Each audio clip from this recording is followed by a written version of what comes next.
14-23-004, kelas D semester 1, jurusan Pendidikan Guru Pendidikan Anak Usia Dini.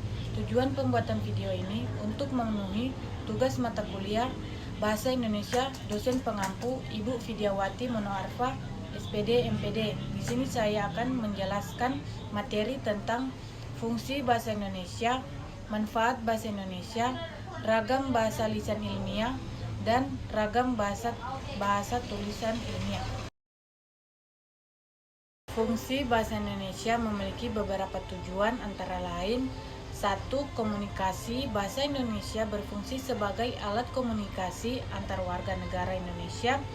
Dengan menggunakan bahasa Indonesia, orang-orang dapat berkomunikasi dengan mudah dan efektif. 2. Identitas nasional.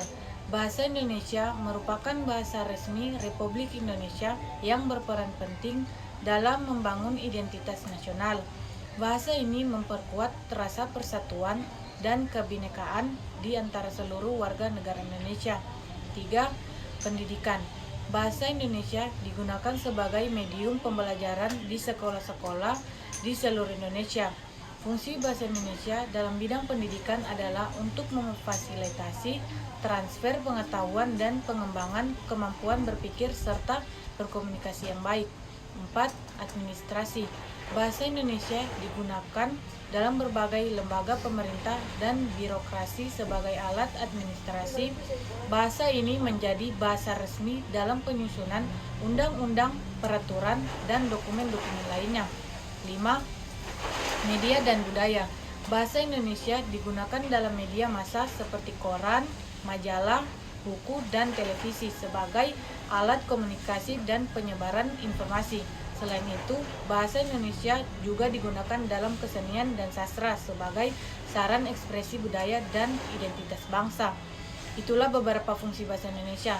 Contoh penerapannya seperti saat kita berkomunikasi dengan dosen secara langsung, tentunya kita harus menggunakan bahasa yang baik dan jelas. Manfaat dan tujuan belajar bahasa Indonesia. Adapun tujuan dan manfaat belajar bahasa Indonesia antara lain sebagai berikut. 1. Menumbuhkan rasa cinta tanah air. Dengan belajar bahasa Indonesia, secara tidak langsung kita telah menghargai sejarah dan perjuangan para pahlawan dan meningkatkan cinta kita kepada tanah air. 2. Melestarikan bahasa. Suatu bahasa bisa saja mati.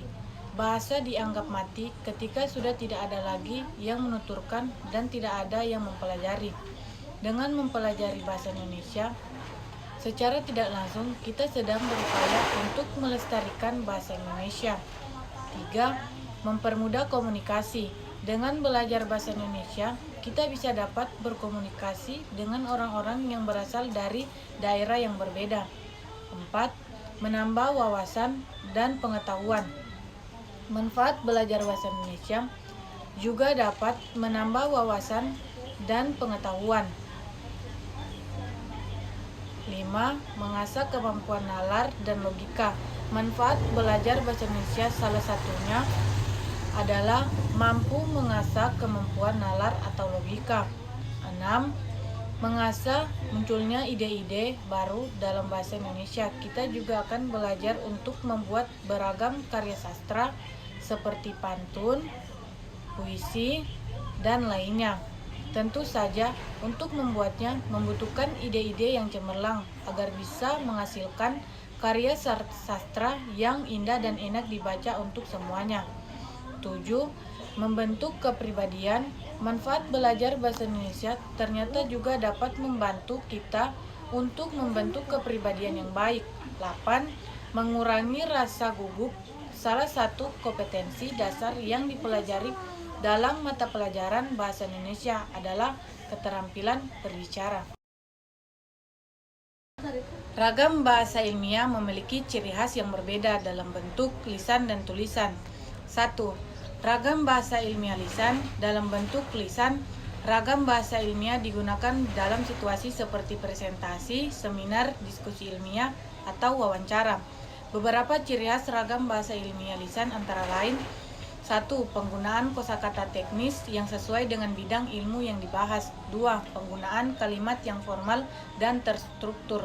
3. Penghindaran penggunaan kata-kata yang tidak baku atau ungkapan slang.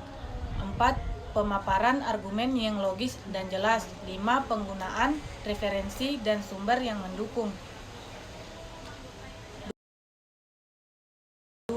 Ragam bahasa ilmiah tulisan. Dalam bentuk tulisan, ragam bahasa ilmiah digunakan dalam publikasi ilmiah seperti jurnal, artikel, atau tugas akademik. Beberapa ciri khas ragam bahasa ilmiah tulisan antara lain penggunaan kosakata teknis yang tepat dan konsisten, struktur tulisan yang terdiri dari abstrak, pendahuluan, metodologi, hasil, dan kesimpulan, penggunaan citasi referensi yang mengikuti format penulisan ilmiah seperti APA, MLA, atau IEE, penggunaan bahasa yang objektif dan netral, pemaparan data dan argumen yang didukung oleh bukti dan referensi.